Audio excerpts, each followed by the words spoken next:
Et salut à tous, aujourd'hui on se retrouve pour une nouvelle vidéo sur le jeu Skyrim. Et je vais vous présenter ma collection d'objets uniques. Alors continuez, on continue. Alors j'espère que les Joy-Con ne vont pas faire trop, comme je vous l'ai dit la dernière fois sur la vidéo de Mario Sunshine. Mes Joy-Con ne fonctionnent pas. Alors vous pouvez voir que je suis niveau 104. Ce qui est pas mal quand même. Alors évidemment on est sur la Nintendo Switch. Pourquoi? Parce que j'ai passé beaucoup de temps sur la Switch, plus que sur le PC. Pour une raison simple, c'est que je trouve que Skyrim, en tout cas moi la force de la Switch, c'est qu'on peut jouer dans le lit, dans le noir, mais vraiment ça fait du bien. Je trouve que ça se prête vraiment au jeu. Si on veut bien rentrer dans l'univers Skyrim, je trouve que la nuit c'est vraiment génial. Et là on peut, avec la Switch on peut, alors qu'avec le PC, moi j'ai plus de mal. Je préfère être allongé dans mon lit, pouvoir jouer, plutôt qu'être assis sur un fauteuil et jouer au PC. Là, je trouve que c'est mieux sur une Switch. Et je vais vous présenter tous mes objets.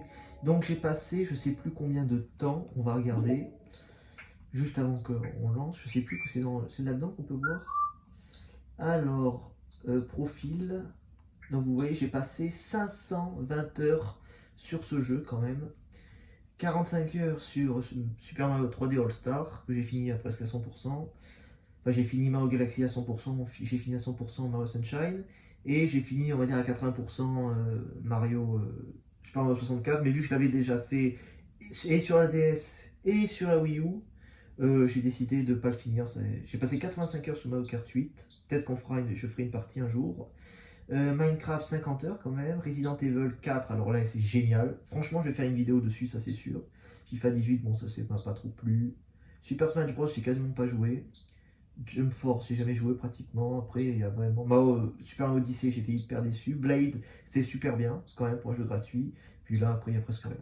Bon, c'était juste pour vous montrer 520 heures sur quand même, sur le jeu. Et ben voilà, on est dans ma maison.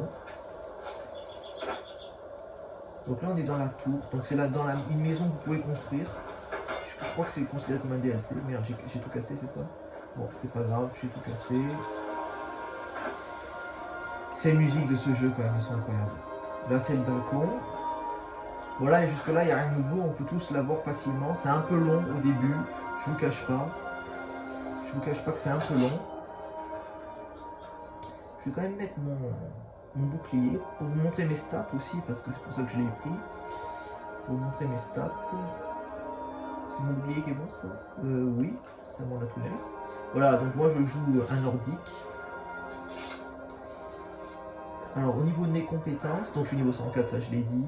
J'ai 583 de magie, 876 PV et 450 de vigueur. Voilà. Donc c'est des stats un peu hyper élevées, mais il faut dire j'ai une armure qui est plutôt bonne quand même. Bon, j'ai tout qui est niveau 100 évidemment. Hein. Moi pour moi, on ne peut pas dire qu'on finisse le jeu à 100% si on n'a pas tout au niveau 100. Après il y a les stats légendaires, bon, vous connaissez ça normalement. Donc je suis un nordique. Et là j'ai deux compagnons, alors disons que c'est un bug que tout le monde peut faire. Un jour peut-être que je le ferai, mais on verra, c'est un peu long et chiant, mais vous pouvez avoir deux compagnons en même temps. Et plus le troll des glaces qu'on peut avoir dans le DLC. Donc là j'ai ma petite ferme, et tout ça, c'est vraiment facile à avoir. Ce qui est plus difficile, c'est ce que je vais vous montrer. Là c'est plus difficile.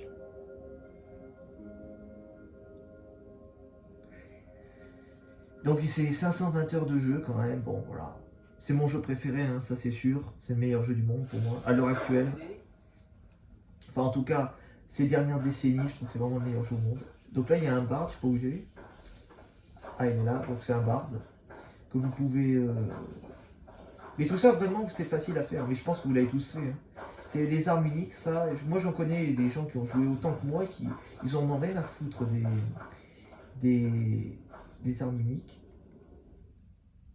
Ce qui n'est pas du tout mon cas. Moi je trouve que c'est vraiment un des buts de ce jeu, c'est de voir les armes uniques.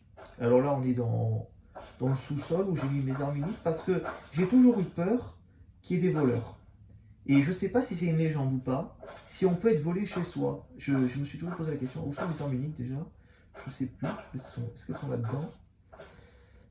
C'est toute la question. Non, ça ce sont des armes.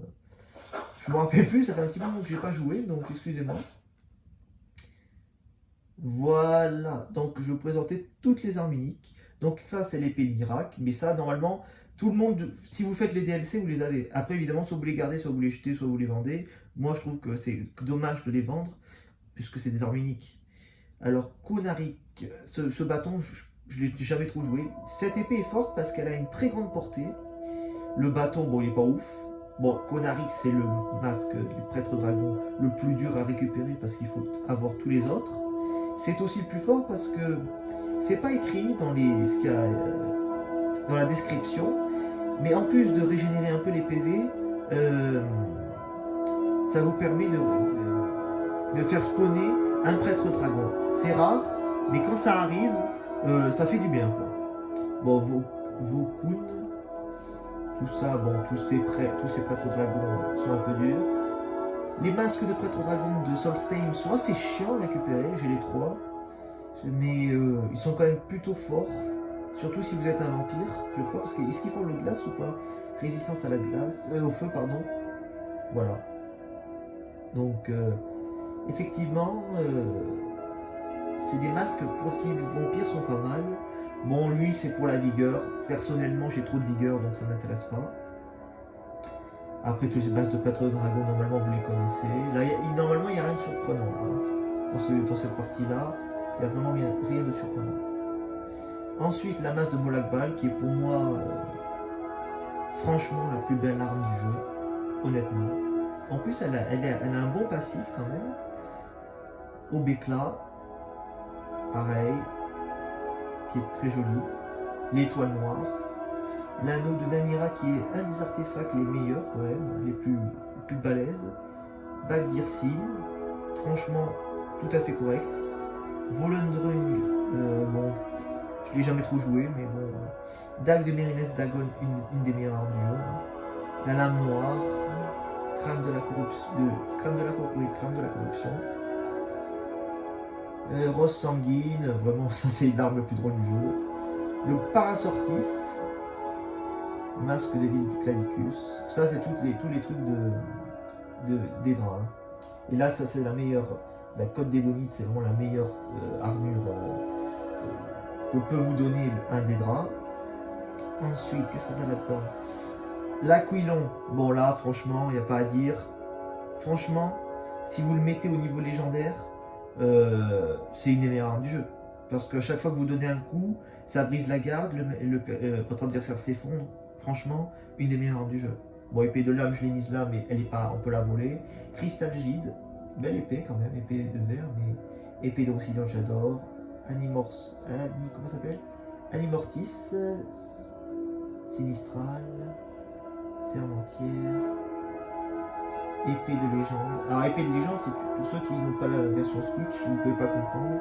C'est une épée, c'est une arme unique, mais que sur la version Switch. Ça, j'aime bien ces épées transparentes. Épée d'Archon, Fantasme, Blafarde, épée de l'aigle carmin, hache ébréchée. Ça, j'aime bien aussi, celle-là, vraiment. Arc de rossignol. Alors, elle aussi. Ah, pardon, je me suis trompé. Ouh là là, ça sent. J'ai fait n'importe quoi.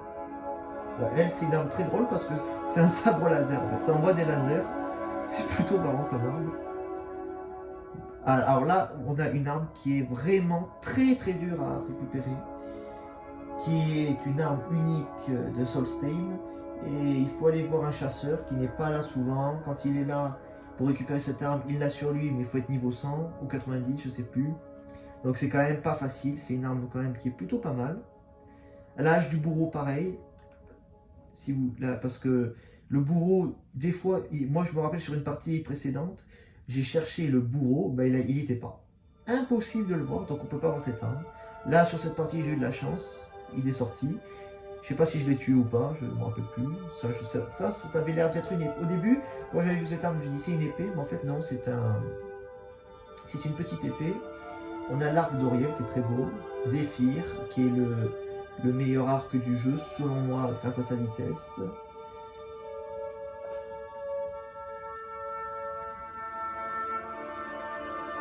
Amulette d'articulation, voilà, ça c'est de l'amulette. Amulette de nécromancien, amulette de Goldur, anneau d'arcane d'Azidal, amulette de Sawasaren.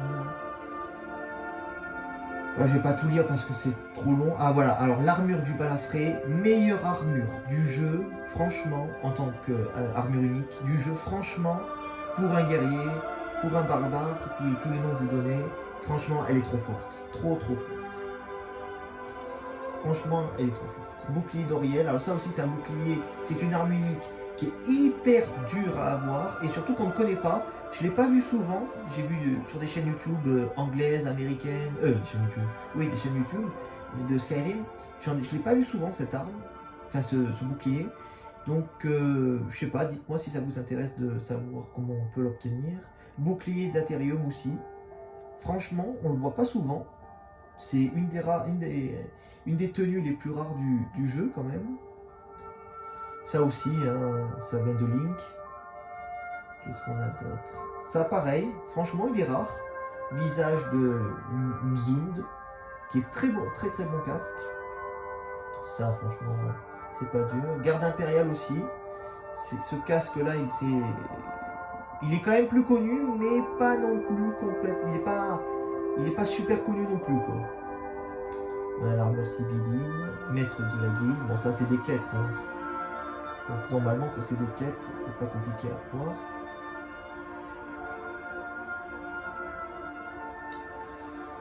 Soit je l'ai mis, je ne sais pas pourquoi. J'adore cette tenue. Franchement les tenues des voleurs sont trop belles, mais j'en suis pas un. L'armure du général Tullius qui est trop belle, mais aussi pareil, c'est une quête, hein, donc pas compliqué à avoir. Et dans le dernier, qu'est-ce que j'ai mis? Je crois que c'est juste des... Voilà. C'est tout des bijoux, des griffes de dragon que j'ai gardé. Les yeux de Falmer. Voilà, donc vous avez vu un peu la collection que j'ai. Normalement, je dis bien normalement parce que le jeu est tellement grand, il y a tellement de quêtes. Normalement, si je ne me suis pas trompé, je dois avoir pratiquement tout, si ce n'est toutes les armes uniques. Évidemment, il y en a qu'on ne peut pas récupérer, parce qu'il faut faire des choix, notamment pour le masque d'un des draps, je ne sais plus comment il s'appelle, Vil Clavicus. Mais autrement, je crois que j'ai tout. Après, des fois, j'ai eu des surprises, que je pensais déjà avoir tout, puis non, il me restait des trucs à obtenir. Donc voilà. Ben, dites-moi si vous êtes vraiment des professionnels, si vous êtes vraiment des pros. Dites-moi s'il me reste des armes uniques encore à récupérer, mais j'ai l'impression que j'ai tout. Après, c'est une impression. Vous pouvez voir que j'ai beaucoup d'or aussi quand même. J'ai beaucoup d'or. Peut-être un peu trop même. Ah, et niveau magie, bon, je vais peut-être vous montrer ma magie quand même aussi. Alors, j'ai beaucoup de sorts. Ça, je sais que je les ai pas tous. Là, ça, je le sais, je ne sais pas tous. Mais j'utilise pas beaucoup de magie. Hein. Je suis un guerrier. Même si j'ai beaucoup de magie, je m'en sers pas. Quasiment pas. Des fois, je m'en sers pour m'amuser parce que c'est vrai que c'est drôle des fois. Franchement, c'est drôle. Ça peut être drôle d'utiliser des sorts. Mais autrement, je les utilise presque pas. Franchement, on va pas se mentir. Je n'utilise presque pas. Je trouve que j'ai déjà essayé un sorcier. Enfin, un sorcier. Un personnage qui se spécialise dans la magie. Et j'ai pas été... Je trouve que dès que tu n'as plus de... Contrairement aux guerriers, quand tu n'as plus de vigueur, bon, bah, tu peux taper quand même plus très fort, mais tu peux taper. Alors que si tu n'as plus de magie, tu es dans la grosse merde. Franchement, tu es dans la grosse merde. Sauf si tu as des potions, voilà. Si tu as des potions constamment, bon. Moi, j'ai eu énormément de potions. Ah, et en pouvoir, oui, c'est ça que je voulais vous montrer, c'est les pouvoirs. Parce que j'en ai beaucoup aussi. Et dites-moi s'il m'en reste. Donc, bénédiction de Mora, parce que c'est mon dédra préféré. Oh là là, excusez-moi. Conjuration d'ours-garou. Cri de guerre. Forme bestiale, évidemment. Invocation d'assassin spectral. Invocation du Karstag, qui est le plus fort de tous les pouvoirs, à mon sens. Le marché noir, toujours très efficace. Os de la terre, j'adore. Racine de puissance, rossignol rusé, secret de protection, vent du nord. Voilà, tout ça c'est mes pouvoirs. Bon ben voilà, je vous remercie d'avoir regardé cette vidéo. Si ça vous a plu, ben, abonnez-vous. Merci.